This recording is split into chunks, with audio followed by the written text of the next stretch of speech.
जय हिंद। आप देख रहे हैं जम्मू न्यूज़ मिशन सरफराज खान के साथ। दिन ब दिन जो है वो हम आपको अलग अलग शख्सियात के साथ मिलाने की कोशिश कर रहे हैं, क्योंकि आप सब लोग जानते हैं कि असेंबली इलेक्शन जो है वो बिल्कुल नज़दीक आता हुआ दिख रहा है। और जिसकी वजह से मैं आपको बताता चलूँ कि इससे पहले जो लोकसभा का इलेक्शन हुआ था उसमें भी जो है वो एक अच्छे मुकाबले रहे, बड़े इंटरेस्टेड मुकाबले रहे। लेकिन उससे खास जो है वो यहाँ पर असेंबली इलेक्शन होने जा रहा है, क्योंकि अगर देखा जाए एक तवील अरसे के बाद इस इलेक्शन को जो है वो कॉन्टेस्ट करवाया जा रहा है। मेरे साथ जो शख्सियत आज आप देख रहे हैं किसी मुतारिफ के मुताज नहीं है। ये खुद जो है वो जम्मू के अंदर या जम्मू कश्मीर की बात करो वहाँ पर अपने आप में एक पहचान है। जम्मू कश्मीर भाजपा की स्पोक्स पर्सन रजनी सेठी जी, आज जो है वो खास मुलाकात इनसे करेंगे असेंबली इलेक्शन को लेकर, क्योंकि बहुत सारे इस तरह के सवालात हैं जो हम इनसे जो है वो आज जवाब भी तलब करेंगे। तो सबसे पहले तो मैं आपका शुक्रिया अदा करता हूँ कि आपने अपना कीमती वक्त जो है वो हमें दिया। सवाल की ओर बढ़ते हैं। सबसे पहला सवाल मेरा यही रहेगा कि 370 हटने के बाद जो है वो पहले लोकसभा का इलेक्शन हुआ, बड़ा खास और इंटरेस्टेड मुकाबले उसमें रहे। अब जो है वो असेंबली इलेक्शन बिल्कुल नज़दीक आता हुआ दिख रहा है। किस तरह की जो है वो, मैं भाजपा की बात करूं, किस तरह की रणनीति है और किन बुनियादों पर जो है वो ये इलेक्शन कॉन्टेस्ट करेंगे। विकास की बात करूं तो इसमें कोई शक नहीं है कि भाजपा के दौरे हुकूमत में बहुत अच्छा विकास भी हुआ है। लेकिन उसके बावजूद भी अगर लोकसभा की बात करें तो उसमें जो है वो जिस तरह से राजौरी पुंछ की अगर मैं बात करूं, एक खास उनको तोहफा दिया गया था स्टेटहुड पहाड़ी ट्राइब को लेकर। लेकिन उसके बावजूद भी सीट जो है वो नहीं निकाल पाई। वो कारण ये था कि भाजपा ने अपना कैंडिडेट नहीं उतारा। अब जो है वो असेंबली इलेक्शन में किस तरह की रणनीति रहेगी? देखिए, चुनाव जीतना हारना इसके लिए हम लोग काम नहीं करते। 2014 से लगातार मोदी जी प्रधानमंत्री बनने के बाद जम्मू कश्मीर में कैसे सुधार हो, जम्मू कश्मीर कैसे तरक्की की राह पर जाए, जम्मू कश्मीर का युवा कैसे रोजगार पाए, उसके लिए काम कर रहा है। आपने खुद बात की कि धारा 370 खत्म होने के बाद लोकसभा के चुनाव बड़े अच्छे तरीके से हुए, बिल्कुल हुए, बड़ा अच्छा रिजल्ट आया। और मुझे लगता है कि इतने सालों में पहली बार इतनी हाई परसेंटेज से अगर पोलिंग हुई है तो कश्मीर में हुई है। जम्मू में तो ऑलरेडी होती ही थी, बट कश्मीर में भी इस बार देखने को मिला कि लोग चेंज चाहते हैं, लोग डेवलपमेंट के ऊपर वोट कर रहे हैं, लोग अनएम्प्लॉयमेंट के लिए वोट कर रहे हैं, लोग अपने कश्मीर को आगे ले जाने के लिए कश्मीर के लोगों ने वोट किया। भाजपा का जो मिशन है वो लगातार श्यामा प्रसाद मुखर्जी के टाइम से ही कि एक निशान, एक विधान और एक संविधान जो है वो यहाँ पर चलना चाहिए, उसके लिए हम लगातार इतने सालों से संघर्ष करते रहे। और विजय हासिल हम लोगों ने 5 अगस्त 2019 को की, जब धारा 370 खत्म हुई। कहने का मकसद ये है कि भाजपा का मकसद उस समय कोई चुनाव लड़ना नहीं था। भाजपा का मकसद उस समय भी कश्मीर को पूरे भारत के साथ जोड़ना, कश्मीर के लोगों को जो अलगाववाद की एक उनकी सोच बन रही थी उसको खत्म करना, और जो कुछ राजनीतिक पार्टियों ने कश्मीर और जम्मू को तबाह करने का काम किया था उसके असली चेहरे लोगों को दिखाना, ये हम लोगों का मकसद था। लोकसभा में हम लोगों ने चुनाव लड़ा, हमने कश्मीर से कोई कैंडिडेट दिया नहीं, ये आप सबको पता है, क्योंकि हमारा मकसद उस समय चुनाव जीतना नहीं था। हमारा मकसद उस समय कश्मीर के लोगों के दिलों में घर बनाना, उनके दिलों में प्यार बनाना और उनके दिलों में विश्वास पैदा करना कि जो केंद्र में सरकार है वो कहीं ना कहीं उनके हित की सोच रही है। जो कुछ पॉलिटिकल पार्टी, चाहे एनसी है, पीडीपी है, ये मैं बात करूं कांग्रेस की, जिन्होंने 70 साल यहां राज किया, जिन्होंने जम्मू कश्मीर को बेचने का काम किया, जिन्होंने जम्मू कश्मीर को तबाह करने का काम किया और जिन्होंने हमारे युवाओं के हाथ में पत्थर दिया कश्मीर में, भाजपा का यह मकसद था कि उन युवाओं में ये सोच पैदा हो कि उनके वोट का जो वैल्यू है वो क्या है। तो इस बार युवाओं ने दिखा दिया कि उनका वोटिंग राइट क्या है। उन्होंने अपने देश के लिए वोट किया। उन्होंने, मैं ये नहीं कहूंगी कि उन्होंने मोदी जी के लिए वोट किया कि नहीं किया, मगर उन्होंने अपने देश की तरक्की के लिए और अपनी स्टेट की तरक्की के लिए वोट किया। ये चेंज देखने को मिली है। अच्छा मैम, उसके बाद अगर देखा जाए, जिस तरह से आपने खुद ही वाज़ेह कर दिया है कि आतंकवाद जो है वो कश्मीर से खत्म हुआ है, लेकिन अगर देखा जाए खासकर जितने भी बॉर्डर एरिया है, मैं राजौरी पुंछ की बात करूं या बीते जो 8-10 दिन है, इसमें जो है वो 1 महीने के अंदर कितने जो है वो आतंकी अटैक हुए हैं। किस तरह की जो है वो भाजपा इनको किस तरह से जवाब देगी कि इस आतंक को कैसे खत्म किया जाएगा जो बॉर्डर के इस पार जो है घुसपैठ करते हैं? केंद्र में अमित शाह जी ने, उन्होंने क्लियर कर दिया है कि जीरो टॉलरेंस फॉर टेररिज्म। जहां पर एक गोली वहां से आएगी, हमारी तरफ से 100 गोलियां चलेंगी। ये आपके सामने हो भी रहा है लगातार बॉर्डर पर। इन्फिल्ट्रेशन बहुत कम हो चुकी है, मगर किस रास्ते से जो हमारी नेबरिंग कंट्री, जो हमारी दुश्मन कंट्रीज हैं, वो किस रास्ते से एंटर कर रही हैं, ये एजेंसीज को देखने की जरूरत है। उसके ऊपर संज्ञान केंद्र ले भी रहा है, होम मिनिस्ट्री देख भी रही है, डिफेंस मिनिस्ट्री देख भी रही है कि किस तरीके से एंटर किया जा रहा है।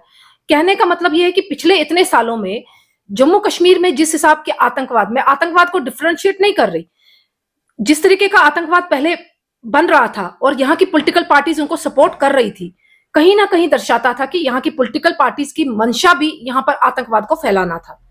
क्योंकि आपके सामने एक्स सीएम जो है वो कहती हैं कि भाई पाकिस्तान से बात करनी पड़ेगी, दूसरे एक्स सीएम कहते हैं कि चाइना को भी इंक्लूड करना चाहिए, जो अपनी ही मुख्यमंत्री होकर, प्रदेश की मुख्यमंत्री होकर कहती हैं कि यहाँ पर देश को कंधा देने वाला, देश के झंडे को कंधा देने वाला कोई नहीं होगा। तो आप समझ सकते हैं कि उनकी मानसिकता किस तरीके की है। सिर्फ वो अपनी कुर्सी की राजनीति करना चाहती हैं, मगर अब लोग समझ चुके हैं।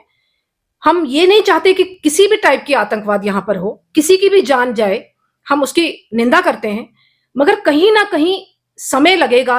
मुझे लगता है कि स्ट्रेटेजी चेंज की है केंद्र ने भी, आपके सामने कुछ ऑफिसर्स भी चेंज किए गए हैं।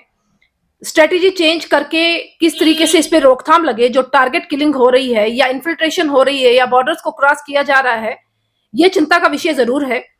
इसके ऊपर एजेंसीज को संज्ञान लेने की जरूरत है। और हमारा जो पुलिस है, पुलिस बल है, एसएसबी है या आर्मी है या बीएसएफ है, वो अपना काम बड़े अच्छे तरीके से कर रहे हैं। उनके काम में हमें कोई शंका नहीं है। मगर कहीं ना कहीं अगर कोई, मैं आपके माध्यम से बिल्कुल ओपनली ये कह रही हूं, अगर कोई लोकल सपोर्टर, क्योंकि अगर वो इन्फिल्ट्रेट करते हैं तो उनको लोकल सपोर्ट जरूर मिल रही है, उनको गाइड करने वाला कोई जरूर मिल रहा है।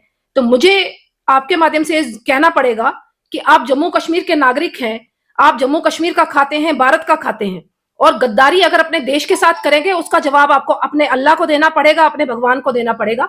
इसीलिए अपने देश से गद्दारी ना करें। अगर हिंदू मरे या मुसलमान मरे, हमारे लिए एक इंसान मरा है, हर एक की जान की कीमत है।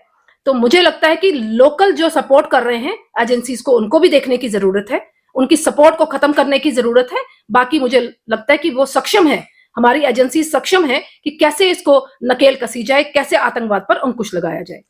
बिल्कुल, जो है वो बड़ी अच्छी बात इन्होंने कही है कि कहीं ना कहीं अगर देखा जाए, बहुत सारे इस तरह के जो हैं वो इनकाउंटर हुए और जिसमें ये पुष्टि भी करवाई गई कि यहाँ के जो लोकल हैं, जिनको हम मास्टरमाइंड कहते हैं, जो इनको रास्ता दिखाते हैं, जो बाहर से जो है वो आतंकी अपनी गतिविधियों को अंजाम देते हैं, उनके ऊपर जो है वो शिकंजा कसा जाए। हत्या अगर देखा जाए तो हमारी सेना ने मोर्चा संभाला हुआ है, मुंह तोड़ जवाब जो है वो लगातार आतंकियों को दे रही है।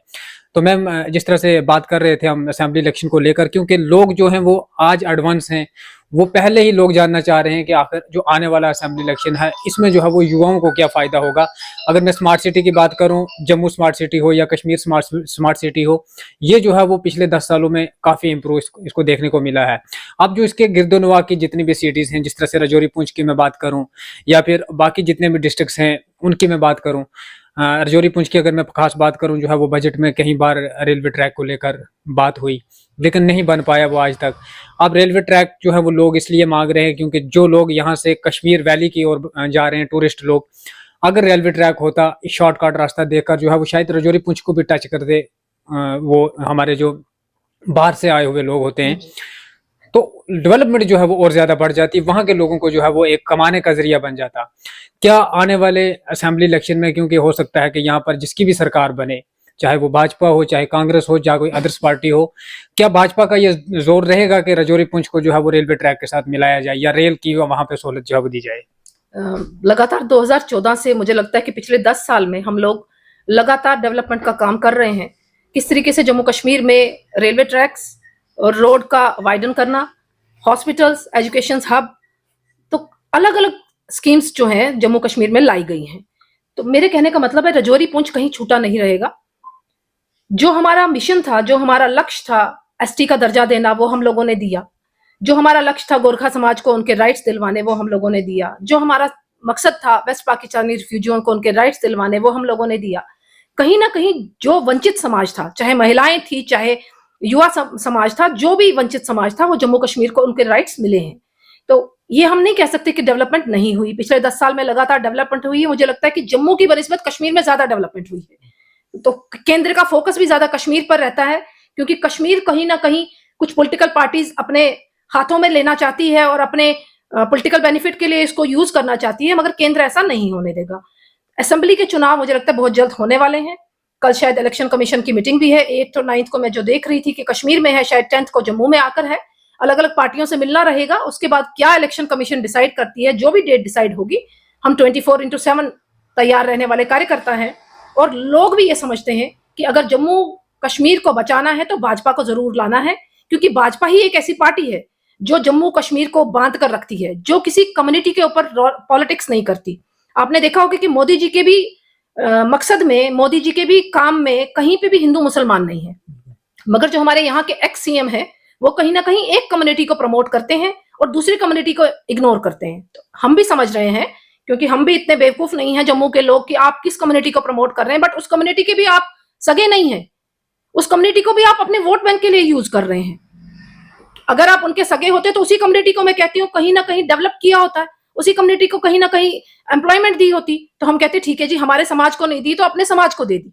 तो कहने का मकसद ये है कि मोदी जी देश की चिंता कर रहे हैं। मोदी जी कह रहे हैं कि हमारा देश विकसित देश कैसे बने, जो 10th इकोनॉमिक कंट्रीज में गिना जाता था अब 5th में आ गया है और आने वाले 2 साल में 3rd सिचुएशन में आ जाएगा। तो कहने का मकसद ये है कि मोदी जी जम्मू कश्मीर को बढ़ाने के लिए हर मुमकिन कदम उठा रहे हैं और जब भी असेंबली के चुनाव होंगे मुझे लगता है कि लोग भी वोट देकर ये साबित कर देंगे कि मोदी जी का जो लक्ष्य है जम्मू कश्मीर को विकसित जम्मू कश्मीर बनाने का, उसमें हम लोग योगदान करेंगे। आखिरी सवाल मेरा आपसे रहेगा मैम, जिस तरह से वो कश्मीर के युवा की बात करें, वो बार बार कह रहे हैं कि कश्मीर के हालात बदल चुके हैं, कश्मीर के जो युवा हैं वो तरक्की की ओर बढ़ रहे हैं, लेकिन अभी भी अगर देखा जाए, चाहे मैं कांग्रेस की बात करूं, पीडीपी की बात करूं या नेशनल कॉन्फ्रेंस की बात करूं, वो हर बार उनका एक ही कमेंट आता है कि कश्मीर के हालात ठीक नहीं है। सब कुछ ठीक होने के बाद अब जो है वो किस तरह के हालात चाहते हैं? इससे नहीं, वो हालात पता किस तरीके के चाहते हैं? वो हालात चाहते हैं कि लोग सिर्फ उनको वोट देते रहें, उनको घर में आराम की कुर्सी मिले, सिंहासन पर वो विराजमान रहे, लोग, प्रजा जो है वो यहाँ से कहे ओके ओके ओके, प्रजा बेचारी हाथ फैलाती रहे और वो इस तरीके से राजा बनकर उनको दान दक्षिणा देते रहे, भिखारी समझकर उनको कुछ ना कुछ देते रहे। वो चाहते हैं कि जनता वैसी ही रहे। मुझे लगता है कि जनता अब जागरूक हो चुकी है, चाहे वो जम्मू की है या कश्मीर की। वो एनसी, पीडीपी और कांग्रेस को वोट नहीं देगी, क्योंकि उनको पता है कि उनको वोट देना उनका वोट जाया होना है। अगर यहाँ पर बीजेपी का मुख्यमंत्री बनेगा, केंद्र में मोदी जी प्रधानमंत्री हैं, जितनी स्कीमें वहां लॉन्च होंगी, जो भी फंड्स होंगे वो हमारे स्टेट में या यूटी में, क्योंकि स्टेट भी बननी ही है, तो कहीं ना कहीं वो ट्रांसफर अच्छे तरीके से हो पाएगा। अब इनका सुपड़ा साफ है। जो पूर्व मुख्यमंत्री, चाहे वो, मैं नाम नहीं लूंगी, जितने भी रहे हैं, उनका सुपड़ा साफ है। क्योंकि कश्मीर में आप भी देख रहे हैं, एज ए मीडिया पर्सन आप भी देख रहे हैं कि रात के 12 बजे तक लाल चौक में बाजार खुला है, लोग खुले तरीके से घूम फिर रहे हैं, लोग बिना खौफ के चल रहे हैं। लोगों को पता है कि इन पॉलिटिकल पार्टियों ने आतंकवाद को वहां बढ़ावा दिया था, इन पॉलिटिकल पार्टियों ने जो टारगेट किलिंग थी उसको बढ़ावा दिया था सिर्फ अपनी वोट बैंक की पॉलिटिक्स के लिए। तो मुझे लगता है कि जो पिछले लोकसभा में वोटिंग परसेंटेज रही है, तो आने वाले असेंबली चुनाव में इससे भी ज्यादा वोटिंग परसेंटेज रहेगी और अपनी सरकार बनेगी, अपने एमएलए होंगे और लोगों की सुनवाई होगी। बहुत शुक्रिया। तो खुसूसी बातचीत जो है वो आपने रजनी सेठी जी से सुनी है, क्योंकि मैं आपको पहले भी बता चुका हूं कई बार कि कश्मीर जो है वो उस स्थिति से गुजरा है, वहां पर जो है वो आतंकवाद अरूज पर था, पत्थरबाज अरूज पर थे, लेकिन जब से भाजपा ने मोर्चा संभाला है, भाजपा की सरकार जो है वो भारत में आई है, तब से जो है वो कश्मीर के हालात काफ़ी बदल चुके हैं। जो बाजार 6 बजे बंद हो जाते थे वो आज के रात के 12-12 बजे तक चलते हैं। वहाँ के बाजार जो है वो रात को ही देखने को मिलते हैं, क्योंकि अगर देखा जाए बाहर के जो टूरिस्ट हैं वो आज उनका जमघट जो है वो कश्मीर में है। और उसके साथ साथ मैं बताता चलूँ कि ये जो असेंबली इलेक्शन है ख़ास इसलिए होने वाला है क्योंकि एक लंबे अरसे के बाद ये असेंबली इलेक्शन होने जा रहा है, क्योंकि इससे पहले उन लोगों की हुकूमतें रही हैं जिनका 70 साल जो है वो यहाँ पर कब्जा रहा, लेकिन इस इलेक्शन में जो है वो ये आप देखना बाकी है कि कौन सरकार बनाएगा और आने वाली जो हमारी युवा है या जिन युवाओं की मांगे हैं वो किस तरह से पूरी की जाएंगी, ये देखना अभी बाकी है। क्योंकि अभी हमने इंतजार करना है, बहुत ही कम अरसे में जिस तरह से बताया जा रहा है या जिस तरह से हम अपने तजर्बे लगा रहे हैं कि बहुत ही कम अरसे में जो है वो जम्मू कश्मीर में असेंबली इलेक्शन होने जा रहे हैं। मजीद अपडेट के साथ जुड़े रहे हमारे साथ। सरफराज खान, जम्मू न्यूज़ मिशन के लिए।